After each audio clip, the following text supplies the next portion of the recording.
Hey, deep divers, hit that like button, subscribe to the channel, and buckle up because today we are diving deep into some juicy political drama. We've got a newly released recording of Jeffrey Epstein talking about the inner workings of Donald Trump's White House. Yeah, you heard that right. Epstein dishing on Trump. This bombshell dropped on Michael Wolff's podcast. And, Fire and Fury of Michael Wolff, right? And the Daily Beast has a piece breaking it all down. Oh, lordy, as the article says.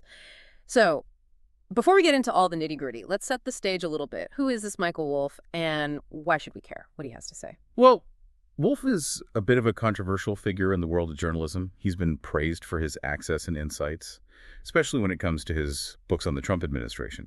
But he's also been criticized for his, let's say, his creative interpretations of events. You know, some people accuse him of sensationalism, but love him or hate him, the guy definitely knows how to make headlines. And this new recording he's released is no exception. Yeah, he's got a knack for stirring the pot, that's for sure. And this isn't just like random gossip or anything. This recording apparently has Epstein going into detail about how Trump manages his staff. He even says, and I quote here, his people fight each other. And then Trump poisons the well outside. So imagine the drama unfolding behind those closed doors. It's like a reality TV show gone wrong. And he specifically mentions Steve Bannon, Reince Priebus, Kellyanne Conway. Like, these are major players in the Trump administration. So what's your take on all of this? What do you find most interesting about this recording? Well, to me, the most striking thing is the level of insight Epstein seems to have into Trump's inner circle.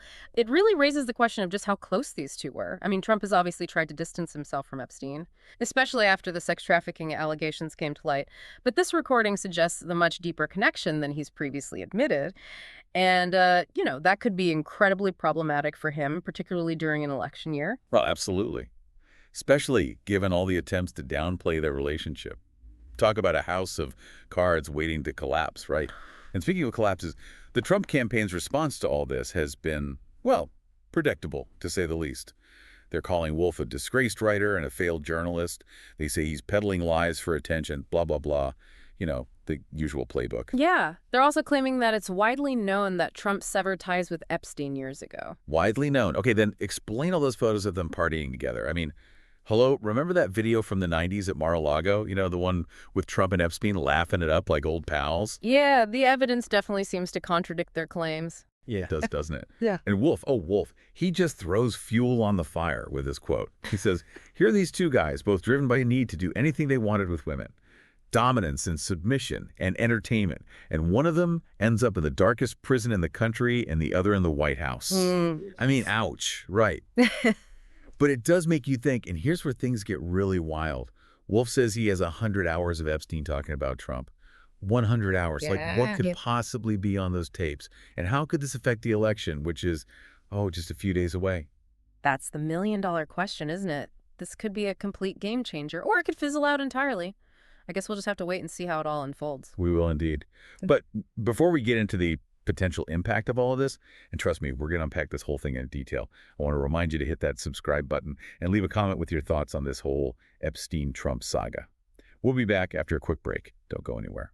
This is going to get interesting. All right, so let's dive into the potential impact of these Epstein recordings. First off, we've got to consider the legal ramifications here. Yeah, for sure, because this isn't just about, some juicy gossip. We're talking about potential illegal activities. This could go way beyond just political embarrassment for Trump. Absolutely. I mean, depending on what's actually on those tapes, this could be anything from, financial impropriety to obstruction of justice. And we can't forget that Epstein was facing some very serious charges before his death. So it's possible he had information that could implicate others in his illegal activities, potentially even Trump himself. Whoa. Okay, yeah. That definitely takes things to a whole new level. I mean, if there's even a hint of that on these recordings, it could trigger a full-blown legal crisis for Trump. Exactly. And then on top of the legal fallout, there's the political fallout to think about, too. I mean, we're just days away from an election.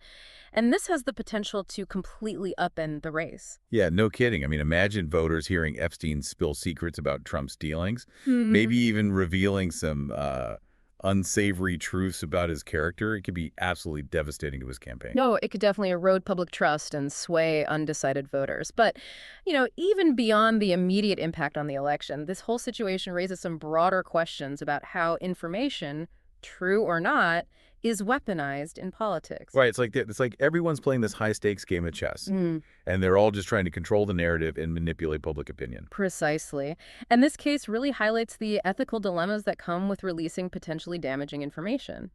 It makes you think about the responsibility someone like Wolff has in choosing what to reveal and when. Yeah, it's a tough call. Yeah. On the one hand, the public has a right to know, especially if it involves potential wrongdoing by those in power.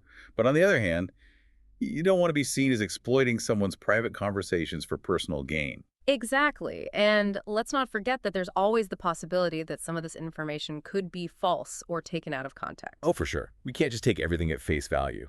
Yeah. We need to be critical consumers of information and consider all sides of this story. Absolutely. And that's where things get really tricky in a situation like this. With an election looming, it's unlikely that we'll get a full and unbiased picture before people head to the polls. So basically, we're left with this massive cloud of uncertainty hanging over the election. We don't know for sure what's on those tapes. We don't know how much of it is actually true. And we certainly don't know what impact it will ultimately have. It's a classic information vacuum. And in situations like these, speculation and rumors can be just as powerful as facts. Yeah, it's a good reminder that in this age of information overload, critical thinking is more important than ever. Couldn't agree more. We can't just blindly accept everything we see and hear, especially when it comes to something as consequential as a presidential election. So what does all this mean for our listeners? Like, how should they approach this whole situation? Well, I think it means they need to stay informed, engage with multiple perspectives, and just be wary of any information that seems too good to be true or too damning to ignore. Right. At the end of the day, the power lies with the voters to discern truth from fiction and make informed decisions based on the information available. Absolutely. And that kind of brings us to the elephant in the room here. What if these tapes never actually see the light of day? Ooh, interesting point. Yeah. Yeah, what happens if these recordings just vanish? Well, it wouldn't be the first time that sensitive information conveniently disappeared. But even if they do, even the suggestion that something's being hidden can be incredibly damaging. Yeah, it creates this whole aura of suspicion, and people start wondering, what secrets are being kept and why. Exactly. It really underscores the importance of transparency and accountability, especially for those in positions of power. Wow, this has gotten deep. I mean, we've gone from salacious gossip to potential legal battles to the very foundation of our democracy. It's crazy how one set of recordings can lead to so many complex questions. It really does. It highlights just how interconnected politics, power, and information are in our society. All right, well, on that note, I think it's time to wrap up this section of our deep dive. Okay. But don't go anywhere yet. We're going to leave you with a final thought, something that will really make you ponder the implications of this whole situation. Okay, deep divers, we're back and ready to wrap things up. We've been talking about this Michael Wolff guy, journalist, always seems to find himself in the middle of some controversy. And now he drops this recording of Jeffrey Epstein, talking about, of all things, Donald Trump's White House. And then on top of that, he says he has like 100 hours more of these recordings. I mean, come on, 100 hours. It's like, it's like something out of a movie. Yeah, this whole thing is just wild, right? And it really is. And the thing is, it's not just about the gossip. It's about, power, information, accountability. Exactly. We've been talking about the legal stuff, the election, the whole ethics of releasing this kind of information. But here's a final thought, okay? What if this is just the tip of the iceberg? Whoa. Yeah, like what if there's a whole lot more out there? That's a scary thought. Right? It makes you wonder, what else is out there? What else don't we know about? It really underscores how we can't take anything for granted, especially when it comes to people in power. We have to question everything. Yeah, transparency is key. And we have to think critically about everything we see and hear. Absolutely. Okay, deep divers. That's it for today's deep dive. But before you go, hit that like button and subscribe to the channel for more deep dives. And be sure to leave a comment below with your thoughts on this whole Epstein-Trump saga. We want to know what you think. Do you believe Wolff? What do you think is on those tapes? What does this all say about the state of politics today? Let us know. And until next time, stay curious, stay informed. Keep questioning everything.